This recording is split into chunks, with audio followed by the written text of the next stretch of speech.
자, 수업 들어가겠습니다. 오늘은 별의 진화 부분을 간략하게 살펴보고 그 다음에 주계열성까지를 설명을 하고 조금 끊어갈 예정입니다.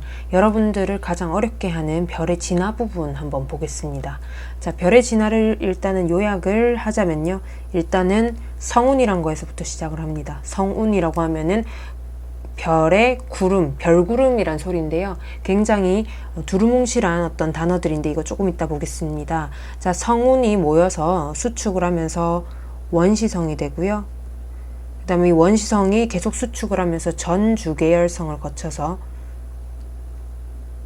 그러니까 주계열의 전 단계를 거쳐서 이제 주계열성으로 가게 됩니다. 주계열성이 되고 나면은 이때를 보통 별이라고 얘기를 하거든요.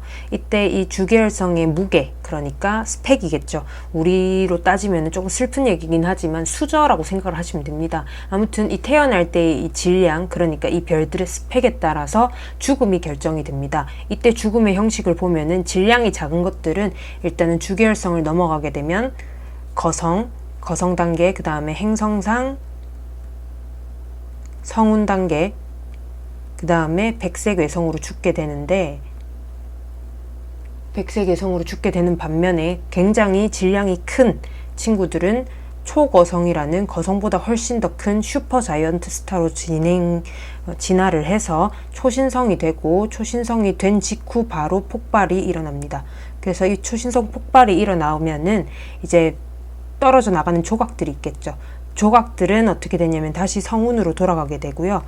폭발한 애들은 성운, 그러니까 다시 별의 조각들로 돌아가게 되고, 초신성 폭발을 하고 남은 찌꺼기들이 있습니다. 이 찌꺼기들 역시도 주계열성이 만들어진 당시, 그러니까 별의 스펙에 따라서 어떻게 달라지냐면 죽음이 중성자별로 마감을 하기도 하고, 그 다음에 블랙홀이 되는 형태로도 마감을 하게 됩니다. 그래서 이 백색에선 중성자별, 블랙홀이 되는 이 모든 과정은 이 주계열성의 어떤 질량과 연관이 됩니다.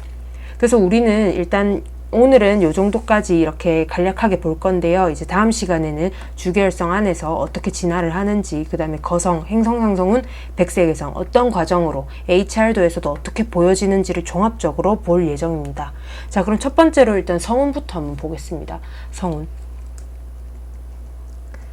성운은요, 일단은 별의 구름인데요. 이 친구는 성간물질로 보통 이루어져 있고, 성간물질하고 자기장의 일부랑 그 다음에 복사장이 섞여 있는 모든 거를 성운이라고 얘기를 합니다. 그런데 이 성간물질의 경우에는 성간기체와 그 다음에 티끌로 이루어져 있습니다. 성간티끌. 성간티끌 같은 경우에는 얼음이나 혹은 흑연의 어떤 입자들, 흑연이 상당히 많이 분포가 되어 있습니다. 성간티끌은 1% 정도고, 그 다음에 성간기체가 99%를 이제 이루고 있습니다. 자, 이때 이제 성운 같은 경우에는 원래 통합과학에서는 이 정도까지만 하고 넘어갔어요. 그 이유는 우리 성운의 종류에 대해서는 중학교 3학년에 나오기 때문입니다. 자, 성운의 종류 한번 보겠습니다. 자, 성운의 종류 혹시 이거는 이제 보통 3학년 2학기 때 나오는 거기 때문에 잘 안 하고 넘어가요. 특히 지구과학 선생님이 전공이 아닌 경우에는 그냥 넘어가는 경우가 많습니다. 자, 별이 있고요. 별이 있고 앞에 성운이 있습니다. 성운이 있어서 이 성운 앞에 관측자가 이렇게 위치를 하게 됩니다. 그럼 어떻게 될까요? 빛에서 나오는 이 빛이 성운에 의해서 차단이 되죠. 차단이 되면서 우리 관측자 눈에는 어떻게 보이냐면 까맣게 보입니다. 까만 구름처럼 보여요. 까만 구름처럼 보인다 해서 자, 암흑 성운이라고 얘기합니다. 대표적인 걸로는 말머리 성운이 있어요. 자, 그럼 두 번째 한번 봅시다. 똑같은데요. 자, 이 성운의 위치에 따라서 달라지는 겁니다. 별을 바로 이렇게 시선, 그러니까 관측 방향에 일치하게 놓여져 있을 때는 암흑성운이 나오지만 관측자가 살짝 비껴서 있습니다. 옆으로 보고 있어요. 그래서 원래라면 성운이 안 보였어야 됐는데, 자, 비껴져 있으면서 이 별빛에 의해 반사돼서 우리 눈에 안 보여야 될 게 보입니다. 그러면서 어떻게 되냐면 반사돼서 보이게 돼서 반사성운이라고 얘기를 합니다. 이때는 보통 파란색이 많아요. 왜냐면은 파장이 짧은 것들이 이제 파장이 짧은 것들이 우리 눈에 들어오기 때문이에요. 자, 그래서 이거는 산란 때문에 빛의 산란에 의해서 파란색으로 보이는 게 반사성운입니다. 그러면 세 번째, 좀 이름이 웃긴데요. 발광성운입니다. 네, 발광성운인데 얘는 스스로 빛을 발하는 성운이에요. 한번 보겠습니다. 자, 이 친구도 똑같아요. 자, 별이 이렇게 있는데요. 별이 굉장히 뜨겁습니다. 굉장히 뜨겁고 별 주변에 이렇게 기체들이 있죠. 기체들이 있는데 매우 뜨겁기 때문에, 자, 매우 뜨겁기 때문에 어떤 일정 부분까지는 굉장히 뜨겁습니다. 여기 첫 번째 줄까지는 매우 뜨거운 상태고요. 그래서 매우 뜨겁기 때문에 수소 기체가 보통 이온화되어 있습니다. 그러니까 어떤 상태라고요? 이온화되어 있으니까 이런 H2 상태로 보통 이루어져 있습니다. 그런데 이 별에서 조금 더 멀리 떨어지면 어떻게 돼요? 얘는 매우 뜨거운 게 아니라 조금 덜 뜨겁습니다. 덜 뜨겁게 되니까 어떻게 되냐면 이온화에서 덜 뜨겁기 때문에 재결합으로 들어갑니다. 그러니까 이온화, 그러니까 뭐예요? 자, 전자가 탈출한 상황에서 전자가 다시 붙어버리게 됩니다. 중성수소, 중성수소로 돌아가는 이 범위가 있는데요. 자, 이때 재결합을 하면서 어떻게 되냐면 빛을 방출하게 됩니다. 왜냐면 재결합을 한다는 거는 이온화 단계에서 밑으로 내려간다 소리니까 남는 에너지가 빛으로 방출이 되죠. 근데 이때 보통 발광성운은 빛의 방출이 파장으로 보면은 붉은색을 나타내게 됩니다. 빨강색을 나타내게 됩니다. 자, 그래서 자, 이때 이 위치에 있는 이 성운, 스스로 빛을 내는 성운이라 해서 발광성운이라고 얘기를 합니다. 그래서 이 선, 그러니까 재결합이 되는 이 선 이후로는 전부 뭐가 들어가 있다? 네, 전부 중성수소로만 이루어져 있습니다. 네, 요거까지 알아두시면 좋은데요. 여기서 하나 더 조금 더 유식하게 보자면요. 지금 이온화되는 이 구 있죠? 그러니까 별이기 때문에 2차원으로 원이 아니라 3차원 구죠. 이 구를 뭐라고 하냐면 사람이, 자, 이온화 수소의 범위를 나타내는데요. 어떤 사람이 발견을 합니다. 그러면서 지 이름을 붙여요. 어떤 사람이 발견하냐면 스트랭그렌이란 사람이 구를 발견합니다. 이거를 3분의 4 파이 r 뭐 이렇게 해서 식을 만들어줘요. 수소 범위를. 그래서 스트랭그렌 9라고 이름을 명명 지어줍니다. 네, 여기까지가 성운이었고요. 자, 이제 원시성 한번 보겠습니다. 자, 성운에서 원시성으로 가려면은 반드시 필요한 작용이 뭐냐면은 수축입니다. 중력 수축이 일어나야 돼요. 이때 중력 수축은, 자, 수축은 중력에 의해서 일어나는데요. 이때 중력의 수축 에너지, 중력 에너지 같은 경우에는 자, 50% 그러니까 절반은 열 에너지로 가고요. 그 다음에 절반은 복사 에너지로 전환이 됩니다. 근데 이 복사 에너지가 결국에는 빛으로 나오게 되죠. 그래서 결국 별은요, 중력 수축에 따른 복사 에너지를 얘기를 하는 겁니다. 자, 그러면 이제 중력 수축은 그럼 어떻게 일어나는지를 한번 봐야 됩니다. 우리 별에서 가장 큰 두 가지의 싸움이 있어요. 중력과 어떤 싸움이냐면 내부 압력과의 싸움입니다. 자, 중력과 내부 압력 간의 싸움인데요. 중력은 자, 수축하는 힘이고요. 그러니까 잡아 누르는 힘이에요. 자, 그 다음에 내부 압력 같은 경우에는 밑에서 안쪽에서 위로 바깥쪽으로 이렇게 밀어내는 팽창하는 힘입니다. 그래서 중력이 더 크게 되면 수축이 일어나고요. 내부 압력이 더 크게 되면 팽창이 일어납니다. 그럼 같은 경우에는 거의 비슷하거나 같은 경우에는 뭐가 일어나냐면 자, 이 같은 상태를 뭐라고 하냐면 정역학 평형 상태라고 얘기를 합니다. 이름이 좀 어렵죠? 자, 정역학 평형 상태라고 하고요. 혹은 정유체 평형이라고 하셔도 상관은 없습니다. 자, 그러면 이 성운이 결국에는 중력과 내부 압력의 일단 싸움에서 이기지 못해서 중력 수축이 일어납니다. 자, 원시성이 됩니다. 자, 이 원시성은요, 그냥 성운이 모여 있다고 해서 원시성이 아니고 처음으로 구형의 형태를 가지게 되는 별다운 어떤 원시적인 별의 형태를 가지고 있는 것을 원시성이라고 얘기를 합니다. 하지만 뭐라고요? 네, 정역학 평형은 이루어졌다? 아니죠. 정역학 평형은 안 이루어졌습니다. 그래서 수축이 일어납니다. 중력 수축이 일어나니까 어떻게 돼요?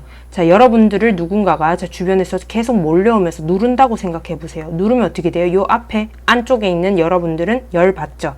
네, 열이 받아서 온도가 상승합니다. 그 다음에 밀도도 상승합니다. 그 다음에 네, 질량도 상승합니다. 왜냐하면 수축하려면 일단 중력이 커져야 되기 때문에 자, 기본적으로 이 별들을 계속 끌어모아요.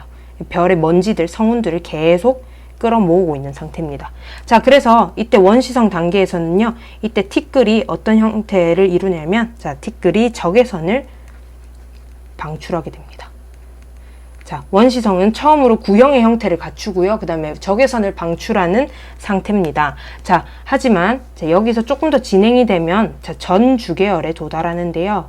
요거는 수능 특강에서는 안 나와 있죠. 네, 수능 범위에서는 안 나와 있지만 전부 다 원시성으로 나와 있을 겁니다. 하지만 조금 더 상세하게 얘기해 주기 위해서 이것을 넣었습니다. 혹시 모르니까요. 자, 전 주계열성 같은 경우에는 자, 표면 온도가 1000K에 달하면은 전 주계열성이라고 얘기합니다. 자, 이때 1000K에 달하게 되면 자, 가시광을 방출을 하고요. 자, 가시광을 방출을 하는데 이때 전 주계열성 같은 경우에는 자, 정유체 평형에는 도달을 합니다. 그러니까 자, 표면 온도가 1000K 정도가 되면 반드시 정주계열성은 아니고요. 자, 표면 온도가 1000K 정도 되면은 정유체 평형에 보통 도달을 합니다. 이때를 자, 전주계열성이라고 얘기하는데 이때 단 조건은 중심부는 핵융합을 하면 안 됩니다. 자, 중심부가 핵융합하지 않는 거를 전주계열성이라고 얘기를 합니다. 자, 핵융합을 하게 되면 주계열성이 되는 거고요. 자, 중심부 핵융합이 아직 안 일어납니다. 자, 그런데 자, 정유체 평형에 정역학 평형에 도달을 했기 때문에 자, 서서히 이제 수축을 하게 됩니다. 급하게 수축은 하지 않고요. 자, 티끌들을 서서히 모으면서 서서히 수축을 하게 됩니다. 자, 이때 HR도를 보게 되면요. 이때 HR도를 보게 되면 여기에 이제 영년 주계열 0AG 이렇게 됩니다. 메인 시퀀스 해서 잼스 요 선이 있고요. 자, 이 원시성이 그 다음에 원시성이 지나는 경로들을 보면 이런 식으로 되어 있을 겁니다. 간단하게 그냥 그릴게요. 이런 식으로 이렇게 될 겁니다. 자, 여기서 보면은 일단은 전 주계열성도 우리 주계열의 어떤 HR도 봤을 때랑 마찬가지로 질량이 크면은 자, 진화 시간이 짧습니다. 자, 이 전주계열성에서 여러분들이 보셔야 될 경로가 있는데요. 자, 여기 보면 떨어지는 경로 있죠. 자, 잼스로 떨어지는 이 수직으로 이렇게 아래로 떨어지는 이 부분을 자, 일본의 하야시란 사람이 발견을 했습니다. 하야시 경로라고 얘기를 합니다. 이거를 왜 지금 알아두냐면요. 나중에 적색 거성할 때 필요합니다. 자, 적색 거성은요, 결국에 이 잼스에서 하야시 경로를 거꾸로 올라가는 거거든요. 자, 일단은 이 떨어지는 경로를 하야시 경로라고 얘기를 하고요. 그 다음에 떨어져서 꺾여서 자, 수평적으로, 상대적으로 수평적으로 가는 이 구간이 있을 겁니다. 이 경로를 뭐라고 하냐면 헤니에이라는 사람이 만들었대. 해서 헤니에이 경로라고 얘기를 합니다. 자, 그래서 전주계열성에서는요, 여러분들이 알아두셔야 될 게 하야시 경로랑 그 다음에 헤니에이가 있습니다. 헤니에이 경로가 있고요. 자, 이것들이 모여서 이제 전주계열성에서 서서히 수축을 하다 보면 뭐가 된다? 네, 주계열성이 됩니다. 한번 봅시다. 자, 메인 시퀀스 스타. 자, 주계열성으로 들어왔습니다. 자, 주계열성은요, 일단은 중심부의 온도가 1000만 도가 되어야 됩니다. 1000만 K가 도달을 해야 됩니다. 이때 이 1000만 K는요, 기준이 뭐냐면 수소 핵 융합 반응의 시작 온도입니다. 자, 1000만 K가 도달을 해야 되고요. 자, 수소 핵 융합 반응이 시작되면 어떻게 돼요? 누르는 놈이랑 일단 팽창하는 놈이 있는데 원래는 이 중력이 항상 컸지만 핵 융합 반응이 일어나면서 얘도 비등비등해집니다. 네, 정역학 평형을 이루게 되고요. 자, 정역학 평형을 이루게 되니까 수축이 일어난다, 안 일어난다? 네, 수축은 일어나지 않습니다. 자, 그러면서 반지름은 어떻게 됩니까? 네, 수축하지 않으니까 반지름은 일정하게 유지가 됩니다. 반지름은 일정하게 유지가 됩니다. 자, 그럼 여기서 이제 마지막으로 볼 건데요. 자, 심화 부분에서도 나올 수 있는 겁니다. 제가 이거를 재작년에 학생들 가르칠 때는 이거를 그냥 참고만 해라 라고 얘기를 했었는데 수능 특강에 나와 있더라고요. 얼씨구나 하고 설명 한번 해줍니다. 자, 질량과 강도 관계가 나옵니다. 광도 관계. 자, 일단은 자, 태양은요, 표시를 이런 식으로 표시를 하고요. 그 다음에 별은 그냥 불특정 다수의 별은 이렇게 표시를 합니다. 자, 한번 볼게요. 이런 식이 나옵니다. 자, 태양의 광도 분의 별의 광도는 태양의 질량 분의 별의 질량의 알파 제곱인데요. 보통 자, 여러분들한테 문제가 나온다면 알파는 보통 3을 줄 겁니다. 전공에서는 전공책에서 평균적으로 낼 때는 3.3을 제시를 해주는데 계산의 편의상을 위해서 3을 줄 수가 있습니다. 자, 이게 질량과 강도예요. 자, 그러니까 뭐예요? 결국 별의 질량은 별의 광도는 별의 질량의 약 3제곱에 비례한다 정도로 나와지는데요. 자, 여기서 이제 뭐가 나오냐? 중요합니다. 여기서 뭐가 나오냐면 주계열의 수명이 나오게 됩니다. 별의 수명이 나오게 돼요. 자, 제가 보통 얘기하는 별은 여기 천문학에서 얘기하는 별은 주계열이라고 했었죠. 자, 주계열 수명이 나오는데 이건 결국에 이 HR도의 주계열에서 별이 언제 벗어나느냐, 벗어나는 시기, 전향점의 시기를 말해줍니다. 자, 전향점의 시기를 말해줍니다. 자, 우리는 한번 볼게요. 자, 일단 태양의 수명과 별의 수명, 그러니까 태양 수명분의 별의 수명. 자, 왜 태양 수명을 기준으로 삼냐면요. 태양 수명은 이미 정해져 있습니다. 정해진 값이고요. 자, 일단은 요 T 태양분의 T 별은요. 요렇게 됩니다. 자, 질량, 태양 질량분의 별의 질량 곱하기 태양 광도분의 별의 광도의 마이너스 1제곱이 되게 되죠. 자, 이게 뭐냐? 자, 마이너스 1제곱이니까 결국에는 나누기라는 거죠. 자, 다시 한번 얘기를 하자면, 자, 별의 수명은 어떻게 비례를 한다? 별의 수명은 광도에 반비례하고 별의 연료에 비례한다라는 얘기가 나옵니다. 자, 별의 연료는 결국 방출하는 에너지죠. 총 에너지인데 이 별의 연료는 결국 질량과 관계가 있습니다. 자, 그러므로 별의 수명은 별의 광도랑 그 다음에 별의 질량에 좌우된다라는 얘기가 됩니다. 자, 그럼 여기서 조금 더 볼게요.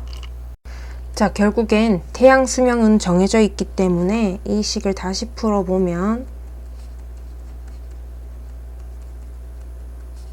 자, 여기서 자, 이게 광도의 비는 이렇게 돼 있죠. 자, 질량의 비기 때문에 자, 태양 질량분의 별의 질량의 마이너스 A 알파가 됩니다. 자, 이거를 이제 알파를 넣어서 얘기를 해보면 결국에는 태양 질량분의 별의 질량이 요렇게 되고요. 자, 그죠? 마이너스 2제곱이 되고 이걸 다시 표현을 하면 자, 결국에 별의 질량은 별의 수명은 어떤 별의 수명은 이 별의 질량의 제곱분의 1에 해당한다는 것까지 여러분들이 알 수가 있습니다. 자, 물론 요거는 이 알파, 마이너스 알파에서 자, 2가 나오는 이 과정은 알파를 3으로 두고 가는 그거죠. 네, 3으로 두고 갔을 때의 얘기가 됩니다. 자, 수고하셨습니다. 다음 시간에는 주계열성 부분에서 거성과 행성상성운까지 어떻게 진화가 이루어지는지를 알아보겠습니다.